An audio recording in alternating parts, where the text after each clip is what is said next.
पूरी हो सर्वत्र सर्वथा स्वामी, सदा तुम्हारी चाह। हे शरणागत वत्सल, आपका विधान ही मेरे ऊपर लागू हो, आपकी चाह पूर्ण हो। चाह का तात्पर्य प्रभु अचाह है। तुम शरणागत हुए हो कि तुम्हारा कल्याण हो, तुम्हारा मंगल हो, तो उन अचाह के हृदय में तुम्हारे मंगल चाह के कारण अब विधान शुरू होगा ऊपर, आपके ऊपर प्रभु का। अब क्या है, उसमें हमें कोई भी किसी भी तरह का क्यों म्यों नहीं करना।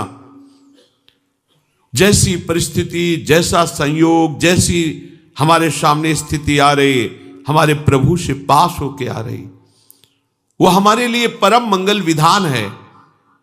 मेरे मन में इनके विपरीत कोई बात नहीं आनी चाहिए। ऐसा क्यों हुआ, ऐसा क्यों होगा, ऐसा नहीं होना चाहिए। प्रभु सर्वज्ञ है, आप सच्ची मानो, उसमें परम मंगल छिपा हुआ है। हमारा कल्याण कैसे होगा ये प्रभु जानते हैं, हमारा कल्याण कैसे होगा ये हम नहीं जानते हैं। इसलिए हम अनजान बन करके, है अनजान बन करके पूरा भार प्रभु के चरणों में दे देते हैं। प्रभु को छूट दे दो, अपने मन की प्रभु को करने दो। तुम अपने मन की प्रभु से करवाना मत चाहो। हम लोग ऐसे ही हैं कि हमारे मन की करो तो गुरुदेव, हमारे मन की करो तो प्रभु, नहीं तो नहीं। क्या हाथ लगा, हाथ क्या लगेगा। मनमानी आचरण करने वाले के हाथ में अपराध और पाप के सिवा कुछ नहीं लगता। मान लो ये माया की मलिन वृत्ति है जो आपको आगे नहीं बढ़ने दे रही। आप ऐसी विशाल नौका पर बैठे हैं, आपका अब अमंगल नहीं हो सकता। अब आप कभी किसी भंवर में नहीं फंस सकते। आप भव नदी से निश्चित अभी पार हैं, बस केवल विश्वास कर लीजिए। हम चाहें भी तो हमारी चाह को पूरा मत करो। हे प्रभु, बस जो आपको अच्छा लगे वही करो। प्रभु आपका सारा भार ले लेंगे।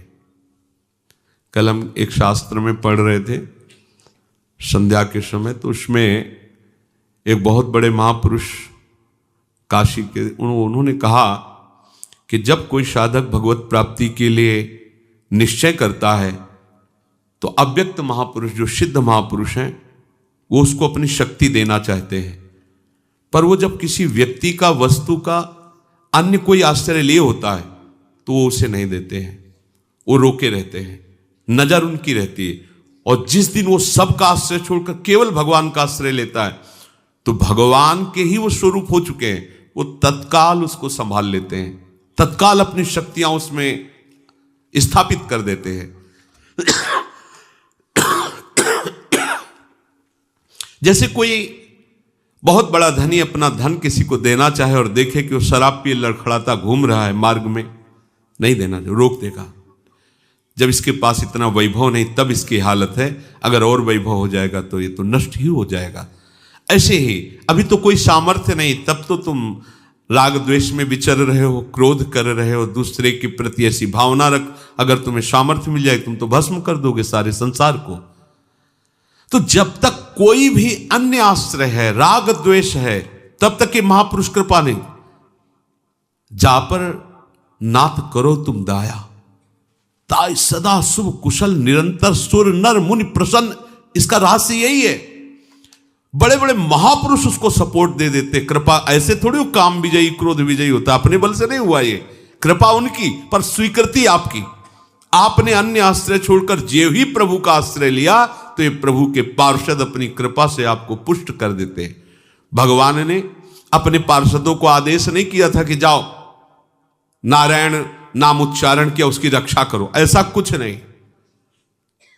भगवान के पार्षद सावधान हैं। उसने जे ही अपने पुत्र का उच्चारण किया नाम नारायण, भगवान पार्षद प्रकट हो गए, यम पास काट दी और उनको डांटा। परम पदवी में अजामिल जी विराजमान हुए। ये बड़ा आश्चर्य, हमारे को देने के लिए तैयार हैं बड़े बड़े महापुरुष। लोग कृपा मांगते घूमते हैं, हमारे ऊपर हाथ रख दो, पैर रख दो, ये सब बाहरी बातें, कुछ नहीं इसमें।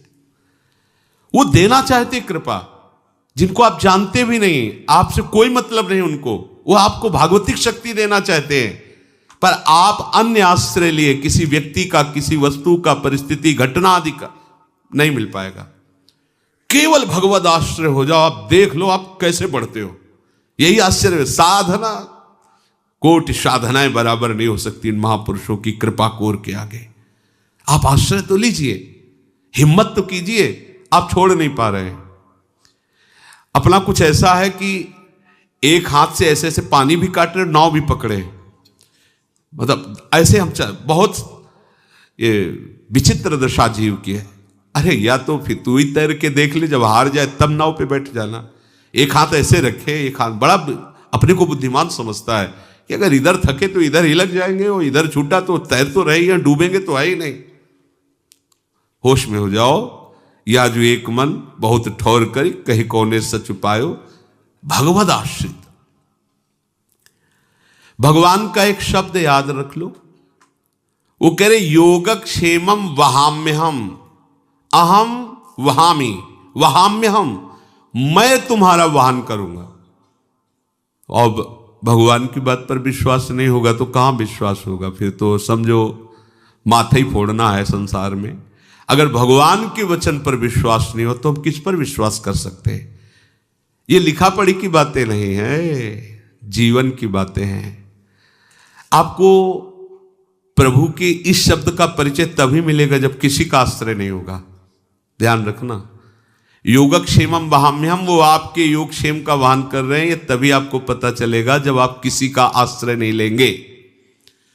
भगवान कह रहे मैं तुम्हारा भार ढोऊंगा, तू काहे को चिंता कर रहा है? ये ऐसा कोई कहने वाला मिल जाए तो अभी देखो जगत में नाच पड़े। अगर प्रभु तो कह रहे हैं लेकिन कोई सुन ही नहीं रहा। देखो माया की बात देखो, प्रभु चिल्ला के कह रहे, कोई सुन नहीं रहा। वो कह रहे कि तुम्हें कुछ नहीं करना, बैठे बैठे माला माल हो जाओगे, बस चिंतन करो हमारा, बस। तो हम सुख के लिए, संपत्ति के लिए, नाम के लिए, जो भी सारा प्रयास, चिंतन, क्रियाएं इसीलिए तो कर रहे हैं। प्रभु कह रहे तुम शांत हो जाओ, मैं हूं। और ये बोल कौन रहे हैं? अनंत ब्रह्मांडों के मालिक, अनंत शक्तियों के स्वामी, मैं योगक्षेम, तुम्हारा सारी जिम्मेवारी हमारी, बस तुम आराम से बैठ के राधा राधा कहो बस। विश्व का सबसे बड़ा काम है भजन करना, सबसे बड़ा काम। एक बार आद्य गुरु भगवान शंकराचार्य जी अपने परिकर के साथ गंगा किनारे विचरण कर रहे थे, तो देखा दो आदमी मछली पकड़ने के लिए बंसी लगाए, से एक टक बैठे, ऐसे जरा सा हिलती तो एकदम सावधान होकर से नजदीक गए, करुणा आई, कहा कितने रुपए कमा लेते हो पूरे दिन में? तो कहा स्वामी जी रुपए क्या कमा लेते हैं, कुछ खाने पीने की व्यवस्था हो जाती है, कपड़े की व्यवस्था हो जाती है, परिवार चल रहा है। कितनी देर ऐसा करते हो तुम? सुबह से आ जाते हैं, शाम तक करते हैं। तो 4 मठों की स्थापना आद्य गुरु भगवान शंकराचार्य जी ने की, चारों कोनों पे, और उनमें अपने शिष्यों को शंकर पद पर, गुरु पद पर विराजमान किया है। उनको भी आज शंकराचार्य ही कहा जाता है। वो सब भगवत ऐश्वर्य से संपन्न, धर्म का रक्षण करने के लिए पूर्ण, जैसे चक्रवर्ती सम्राट, ऐसे 4 कोनों पर आद्य गुरु भगवान शंकराचार्य जी के शिष्य के वैदिक सिद्धांतों को माना जाए उस व्यवस्था। तो आप किसी भी मठ में चलो, आओ हमारे साथ, चल दिए साहब, यहां बैठो। जैसे तुम एकाग्रता बंसी में मछली पकड़ने करते थे, 4-4 घंटे कीर्तन करो भगवान नाम का, तुम्हें जो धनराशि मछली बेचने से मिलती थी उससे दुगना मिलेगी, भोजन मिलेगा, वस्त्र मिलेगा। रोज आके से जहां बैठे तो उनके अंदर जलन शुरू हुई। शुरू भी नहीं किया कीर्तन, बोले महाराज हमें आपका भोजन नहीं चाहिए, वस्त्र नहीं चाहिए, व्यवस्था नहीं चाहिए, हमें वही ठीक है, भाग गए। देखो, चाहता वो वही सुख के लिए है, लेकिन वो पाप कर्म करके चाहता है। अखिल लोकों के स्वामी भगवान कह रहे हैं मैं तुम्हें जो चाहिए वो दूंगा। अच्छा, यश, आज तक जो भगवत प्रेमी महात्माओं का यश हुआ, ऐसा किसी का यश नहीं हुआ। बड़े बड़े महात्माओं का यश हुआ है। कैसा भी भगवान का भक्त हो, कभी दुर्गति को प्राप्त नहीं होता। कैसा? इसलिए शब्द क्यों माना जीवन में नहीं समेट पाया, तो भगवान कहते हैं कि नामे भक्ता प्रणश्यति, मेरे भक्त का नाश नहीं होगा। और कोई ऐसा ऐश्वर्य नहीं जो भक्त के चरणों में समर्पित ना हो जाए। समस्त सिद्धियां रिद्धियां सब, पर वो भगवत प्रेमी होता है, इसलिए इन सब बाह्य वस्तुओं को स्वीकार नहीं करता। आपको लगता है कुछ चंद रुपये मिल जाना, कुछ भोग सामग्री मिल जाना, ये भजन का फल है? भजन आप समझो, भजन चिदानंदमय है, उसका फल ये प्राकृतिक वस्तुएं नहीं हो सकती है। तो ये क्या है? ये भगवान की लीला है। साधक के, उपासक के, महात्माओं के जीवन में दोनों पक्ष रखकर दिखाते हैं। एक पक्ष दिखाते हैं घोर अकिंचन वैराग्य का, और एक पक्ष रख के दिखाते हैं कि जो जल में कमल का फूल रहे। हमारे को प्राप्त हुए महापुरुष देखो कैसे रहते हैं संसार में। तो तुम्हारा भार मैं ढोऊंगा, इस बात पर तुम्हें विश्वास क्यों नहीं होता? क्या तुम भगवान पर विश्वास नहीं करते हो? भगवान कहे केवल मेरा नाम जप करो, मेरा चिंतन करो, बस सारी जिम्मेवारी मेरी। एक बार होके देख लो। 2 बार तो होना ही नहीं पड़ता, एक ही बार में काम हो जाता है। अंदर से होके, जबान से तो कहते हैं, देखो जबान से तो बहुत लोग कहते हैं कि मैं भगवान का हूं, वैसे सब कोई भगवान का अस्तित्व रख रहे हैं पर जान नहीं रहे। जैसे देखो, पत्नी से बहुत प्यार है, भाई से बहुत प्यार है, पुत्र से बहुत प्यार है, लेकिन उस पुत्र के अंदर जो विराजमान है उससे तो प्यार है नहीं, उससे परिचय नहीं। पर जब वो मर जाता है, अर्थात वो चला जा, अंतर ध्यान हो जाता है, तो उसी पति के पास बैठने में डर लगता 2 लोग, अगर रात्रि भर वो कमरे में वहां रुकना है, सुबह फूंकना है, तो लगेगा अकेले नहीं रुकूंगी, 2 लोग साथ रखो। क्योंकि बोले क्यों? वो है नहीं ना। कौन? उसका उत्तर उसके पास नहीं है। जिस शरीर को प्यार किया, जिस शरीर को पति माना, जिस शरीर का परिचय, वो तो तुम्हारे पास है, डर लग रहा है मुझसे, क्योंकि वो नहीं है। कौन? उसको जानती नहीं है, पर कहीं ना कहीं आदर उसका ही था। कितना बड़ा उस शरीर का अनादर किया जाता है, लकड़ियों में रख के ऐसे फूंक दिया जाता है। तो जान करके अनजान करके हम आदर उन्हीं का कर रहे हैं। पर अगर हम जान करके स्वीकृति ले लें कि हमारा संबंध केवल भगवान से है, भगवान के सिवा नहीं, तो देखो अभी देखो, भगवान के सिवा कौन संबंध किससे रखता है? कोई कितना लाडला हो, वो वही कहेगा ले जाओ इसको फेंक दो जाके। क्यों? वो नहीं है। कौन? जानते नहीं है। तो तुम प्यार किससे कर रहे थे? शरीर से। शरीर तुम्हारे आगे रखा है। बोले नहीं, जानते नहीं, पर कहीं ना कहीं प्यार उसी से था, इसको तो ले जाओ। ये हम स्नेह उसी से रखते हैं। अगर जानकर उससे स्नेह कर ले तो जीवन मुक्त हो जाए। गीता जी में भगवान कह रहे अनन्यस चिंतयन्तो माम, तुम्हारा केवल कार्य है मेरा चिंतन, मेरा भजन करना। आदेश कर रहे हैं जिनके हम भरोसे पे हैं। हमारा एक कार्य केवल है, प्रियालाल का चिंतन करना, प्रियालाल की सेवा, प्रियालाल का नाम जब, एक ही कार्य के अंतर्गत है। हमारे सारे कार्य की जिम्मेवारी भगवान के हाथ में, सारे कार्य की। बड़ा आश्चर्य में चमत्कार उसको अनुभव में आता है जो प्रभु के आश्रित रहता है, कदम कदम पर। अरे निहाल हो जाता है। सोचो, इतना बड़ा मालिक। अच्छा, दूसरा कोई हमसे वादा कर दे तो हमारे साथ नहीं रहेगा, और ये ऐसे हैं कि एक क्षण के लिए हमें छोड़ेंगे नहीं, हमारी सत्ता ही नहीं उनके बिना। ये भी नहीं कि आज वादा करके जा रहे हो, कल मुकर जाओ तो, हमारा फोन ना उठाओ तो हम फिर क्या करेंगे? ये यहां है, लेकिन वहां नहीं है। फोन की जरूरत नहीं, वो हर समय आपके समीप, इतने समीप है कि आप अपने भी नजदीक उतने नहीं जितने प्रभु आपके नजदीक है। आप अपने भी नजदीक उतने नहीं जितने प्रभु आपके नजदीक है। केवल अनन्य चिंतन जो करता है, दूसरे किसी का आश्रय नहीं, दूसरा कोई बल नहीं। ये बहुत बड़ी सामर्थ्य इसमें है।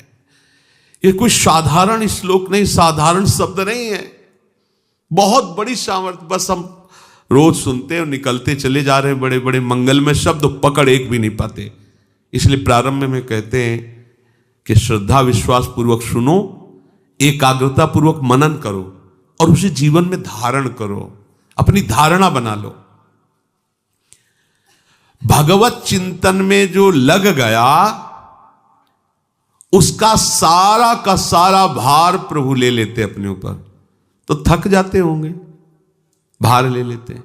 अरे उनके एक सेवक है गरुड़ जी महाराज, देवराज इंद्र पूछ रहे हैं कि महाराज आप में कितना बल है, थोड़ा परिचय बता दो। जब अमृत कलश हरण करने गए, उनका पूरे त्रिभुवन को, ब्रह्मांडों को अपने एक पंख के कोने में रखकर आराम से उड़ सकता हूं। त्रिभुवनपति प्रभु के वाहन श्री गरुड़ जी महाराज कह रहे पूरे ब्रह्मांडों को अपने एक पंख पे आराम से रख करके उड़ सकता हूं। भगवान के एक अंश से प्रकाश शेष भगवान सरसों के दाने के समान, जैसे अपनी खोपड़ी में सरसों का दाना डाल दिया जाए कैसा है, लगेगा क्या कि कुछ पड़ा है, ऐसे एक सरसों के दाने के समान अनंत ब्रह्मांडों को अपने फड़ पर धारण किए। तो मुझे एक जीव का भार प्रभु के ऊपर क्या लगेगा? विश्वास तो करो, तुम निश्चिंत हो जाओगे, महाआनंद में हो जाओगे, कोई भी दुख तुम्हें छू नहीं पाएगा। तुम भगवान के भरोसे तो हो जाओ। ये कल्पना की बात नहीं है, ये कवियों की कल्पना के शब्द नहीं है पूज्य भाई जी महाराज, ये कल्पना की बात नहीं है, कवियों की कल्पना के शब्द नहीं है, ये सत्य है, ये तथ्य है, ये अनुभूत है, अनुभव युक्त है। ये मेरे प्रैक्टिकल की चीज है भाई जी, मेरे प्रैक्टिकल की चीज है, अनुभव की चीज है। बनावटी बात कहने सुनने में मुझे स्वाद नहीं आता। ये प्रैक्टिकल की चीज, अनुभव की चीज है, अनुभव की। तुम भी अनुभव करो, पर होना चाहिए दृढ़ विश्वास। एक घटना का वर्णन किया था भाई जी की, उनके एक मित्र थे, ऑफिस में बैठे हुए थे, जहां ज्यादा ये भूकंप आते रहते हैं, तो वहां अचानक भूकंप आया। कुछ लोग तो भाग पाए, वो भाग नहीं पाए, एकदम छत गिरने लगी। ऐसा बड़ी बड़ी अलमारियां थी, वो सब गिरने लगी। तो वो अपनी मेज के नीचे हो गए और अंदर से कि भगवान ही हमारी रक्षा कर सकते, त्राहिमाम प्रभु रक्षा करो। तो बड़ी बड़ी दो अलमारियां आके ऐसे हो गई, आपस में ऐसे भिड़ गई, और ऊपर पूरी छत का मलबा, आसपास पूरा मलबा ऐसा। और वो अंदर मेज के अंदर, ना मेज टूटी, समझो अगर अलमारियां ऐसे हो जाती तो छत ऐसे आके मेज को तोड़कर उनको नष्ट कर देती। बड़ी अलमारियां थी ऑफिस की, दोनों ऐसे गिरी, ऐसे हो गई, आराम से सुरक्षित, मेज भी नहीं टूटी, सांस लेने के लिए आराम, पूरा का पूरा मलबा आसपास सब है। हाहाकार मच गया, काफी लोगों के अंग भंग हुए थे, निकाला गया सब मलबा, आराम से सुरक्षित थे। तो उन्होंने कहा केवल मैं भगवान का आश्रय लेता, भगवान को पुकार, कर तुम अकर तुम अन्यथा कर तुम। वो मानो अलमारियां नहीं थी, भगवान के हाथ थे, आर्त भाव से पुकार, भगवान रक्षा कर। तुम जगत की चिंता क्यों करते हो, किस लिए करते हो? ये जगत तुम्हारी रक्षा कर पाएगा क्या? जगत की चिंता ही तो तुम्हें दुख में फंसाए हुए है, इसे क्या होगा? बात मान लो भगवान की, भगवान का चिंतन करने लगो। आप प्रभु को जिस भाव से, अभी ध्यान दीजिए, आप प्रभु को जिस भाव से अभी स्वीकार किए हैं, उसी भाव से वो आपकी दृष्टि में आपके साथ हैं। अभी इसी क्षण जिस भाव से आप आइए, ब्रह्म भाव में तो सर्वम खलमिदम ब्रह्म, आइए श्याम भाव में तो जित देखो श्याममयी। आपका भाव गड़बड़ है, आप सुधार करो, भजन करो, निरंतर भजन करो। चित्त की अशांति मिटेगी नहीं जब तक ये बात नहीं मानोगे। सर्वतो भावेन, एक बार पूरा भार प्रभु के ऊपर डाल दो। व्यास दास प्रगट बखानत, डार भार पे भार परम धन, राधा नाम आधार। आप देख लो कदम कदम पे प्रभु तुम्हें दिखाई देंगे कि कैसे वो रक्षा करते हैं, कैसे वो विधान करते हैं। भारी से भारी रोग भी तुम्हें दुख नहीं दे पाएगा, रोग से दवा नहीं बचा पाएगी, लेकिन ये बचा लेंगे पक्का। भारी से भारी रोग है, दवा कितना काम करेगी, क्योंकि उसमें जितनी काम करने की शक्ति वो प्रभु से ही है।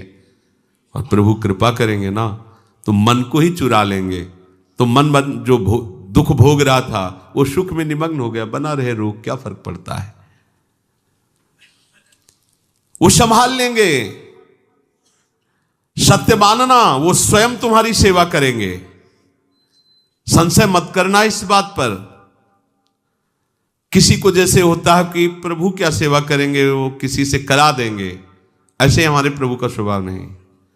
आप ऐसी आशा रखोगे तो ऐसा ही दिखाई देगा, नहीं तो वो स्वयं आते हैं किसी न किसी रूप में और आपकी सेवा करते हैं स्वयं। पर ऐसा आप देख नहीं पाते क्योंकि आपका भाव ऐसा नहीं। हाँ, वो हमारे मित्र है ना, वो हमारे शिष्य है ना, वो हमारे अमुक रिश्ते नातेदार है ना, वो तो फिर प्रभु छुपे छुपे तुम्हारी सहायता करते रहते हैं। आप छोड़िए ये और वो भी छुपना बंद कर देंगे, वो सीधे आकर के आपको संभाल लेंगे, वही संभाल रहे हैं। विश्वासी भक्त बीच में किसी माध्यम को नहीं रखता। ध्यान दीजिए, विश्वासी भक्त बीच में किसी माध्यम को नहीं रखता, तो भगवान को भी किसी माध्यम की आवश्यकता नहीं रहती। माधवदास बाबा की सीधे लंगोटी वही धो रहे, क्योंकि सीधे प्रभु से, अन्य किसी का नहीं। प्रभु में न कोई शक्ति का अभाव है और न उनके पास सेवकों की कमी है, पर वो सर्वशक्तिमान अपने भक्त को, शरणागत को स्वयं दुलार करने में सुख का अनुभव करते हैं। इसलिए किसी सेवक को नहीं भेजते, स्वयं अपने भक्त की सेवा करते हैं। देखो, कोई भी धनी मानी बड़ा आदमी हो, अपने नौकर की सेवा करने में उसको शर्म और लाज आएगी कि अगर किसी ने देख लिया तो क्या कहेगा। किसी भी नौकर को कह देते। हमारे स्वामी ऐसे नहीं। जैसे मां को अपने बच्चे की शौच फेंकने में कहीं कोई ऐसा भाव ही नहीं आता कि मैं शौच फेंक रही हूं, ऐसे प्रभु अपने भक्त को दुलार करते हैं। छोटा सा छोटा काम अपने भक्त का करके प्रभु को सुख मिलता है। देखो, सुख सिंधु प्रभु का स्वभाव, छोटे से छोटा काम अपने भक्त का करके प्रभु को सुख मिलता है। ये बात हमारी समझ में नहीं आती। क्यों? क्योंकि जगत की आशा है, जगत का भरोसा है। जब तक जगत की आशा है, जगत का भरोसा है, तब तक आप भगवान के भरोसे हैं ऐसा बोलते रहो, बात नहीं बनेगी। ध्यान दीजिए, आपका भरोसा तभी माना जाएगा ये जब दो बातें होंगी, जगत की आशा का सर्वथा परित्याग और प्रभु के सिवा किसी का भरोसा नहीं।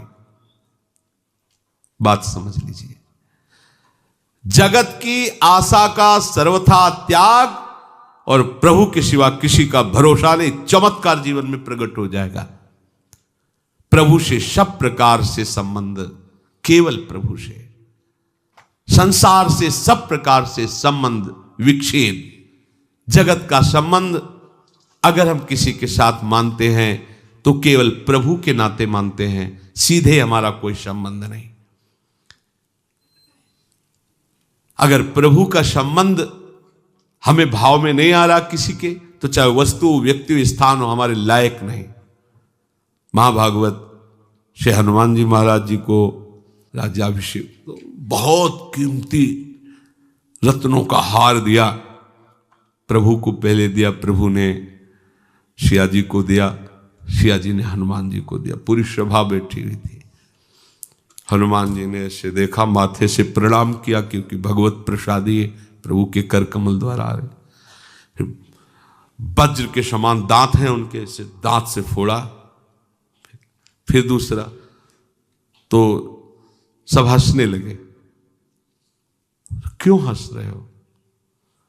तो उनका इतनी अमूल्य वस्तु आखिरकार हनुमान जी को दी, तो है तो कपि रूप में है, इसीलिए देखो दांत से फोड़ फोड़ करके फेंक रहे।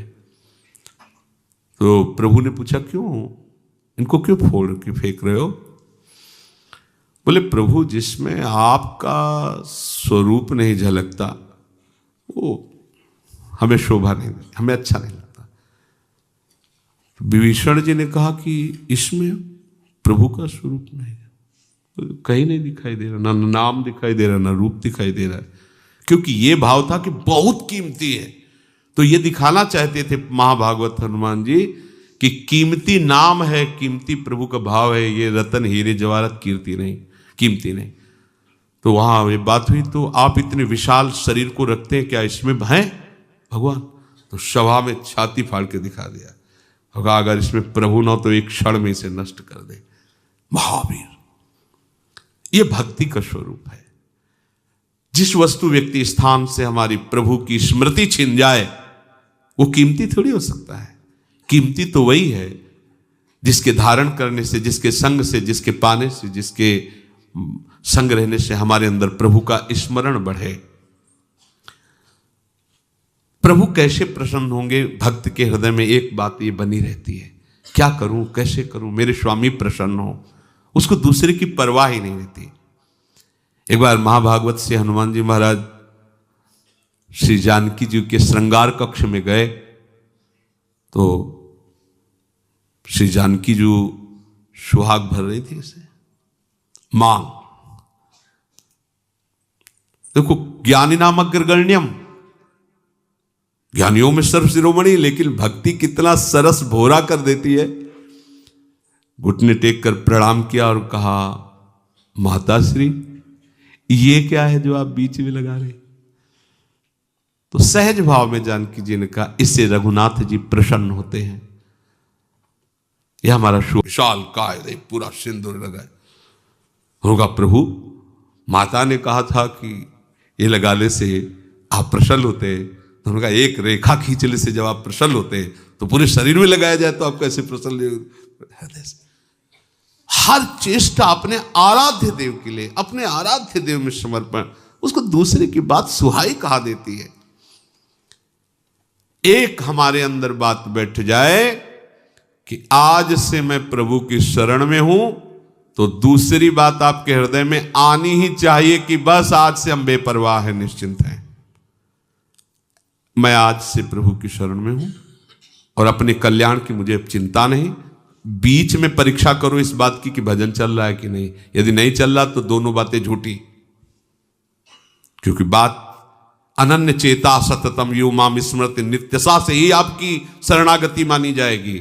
आपकी शरणागति का जो भाव है वो प्रभु के चिंतन के सिवा अन्य चिंतन ना हो, तो आप अपनी चिंता छोड़ दो। प्रभु का चिंतन चल रहा है, आप शरणागत हो, सब मंगल हो। अहम त्वाम सर्व पापेभ्यो मोक्षयिष्यामि मा शुचा।